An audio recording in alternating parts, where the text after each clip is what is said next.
ಇನ್ನು ಫೇಸ್ಬುಕ್ ಇದೆಯಲ್ಲ ಅದ್ರಲ್ಲಿ ಏನೇನೋ ಬರ್ತಾಯಿದೆ, ಅಷ್ಟು ಕೋಟಿ ಕೊಟ್ಟರು ಇಷ್ಟು ಕೋಟಿ ಕೊಟ್ಟರು ಅದೆಲ್ಲ ಶುದ್ಧ ಸುಳ್ಳು. ಅದೆಲ್ಲ ಶುದ್ಧ ಸುಳ್ಳು.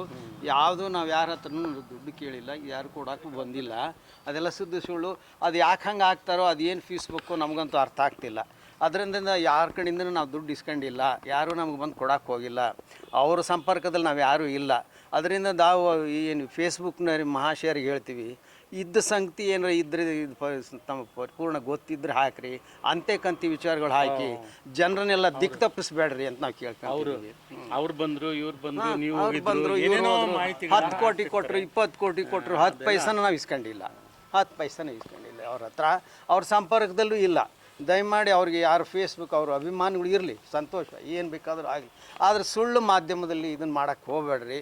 ಅದರಿಂದ ನಮ್ಮ ಮನೆತನಕ್ಕೆ ಗೌರವ ಕುಂದು ಬರುತ್ತೆ, ನಮಗೆ ನೋವಾಗುತ್ತೆ. ಜನರಲ್ಲಿ ನಮ್ಮ ಬಗ್ಗೆ ಇದೊಂದು ವೇಳೆ ತಪ್ಪು ಅಭಿಪ್ರಾಯ ಬರುತ್ತೆ. ಅದರಿಂದ ದಯಮಾಡಿ ಅವ್ರಲ್ಲಿ ಕೈ ಮುಗಿದು ಕೇಳ್ತೀವಿ, ಆ ರೀತಿ ಮಾಡುವ. ಈಗ ಇದೇ ಪ್ರಕರಣಕ್ಕೆ ಸಂಬಂಧಪಟ್ಟಂಗೆ ರಮ್ಯಾ ಅವರಿಗೂ ಕೂಡ ಈ ರೀತಿ ಥ್ರೆಟನ್ ಮಾಡಿದರು, ಫೇಸ್ಬುಕ್ಕಲ್ಲೆಲ್ಲ ಕೆಟ್ಟದಾಗಿ ಮಾಡಿ ಅವ್ರು ಕಂಪ್ಲೇಂಟ್ ಎಲ್ಲ ಮಾಡಿದ್ದಾರೆ. ಕೆಲವು ದರ್ಶನ್ ಅಭಿಮಾನಿಗಳು ಅರೆಸ್ಟ್ ಕೂಡ ಆಗಿದ್ದಾರೆ.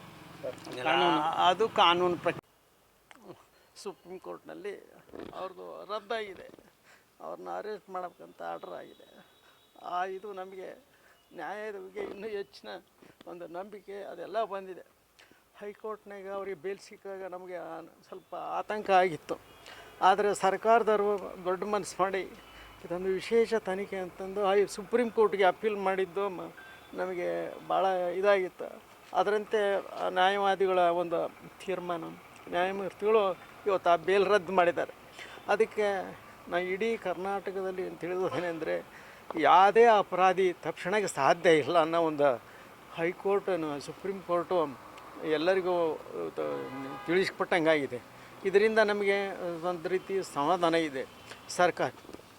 ಸರ್ಕಾರದ ಬಗ್ಗೆ ಮತ್ತು ನ್ಯಾಯಾಂಗದ ಬಗ್ಗೆ ನಮಗೆ ಹೆಚ್ಚಿನ ಇನ್ನೂ ನಂಬಿಕೆ ವಿಶ್ವಾಸ ಹುಟ್ಟಿದೆ. ಮುಂದೆ ಇನ್ನೂ ಕೂಡ ಈ ಕೇಸ್ನಲ್ಲಿ ನಮ್ಗೆ ನ್ಯಾಯ ಸಿಗುತ್ತೆ.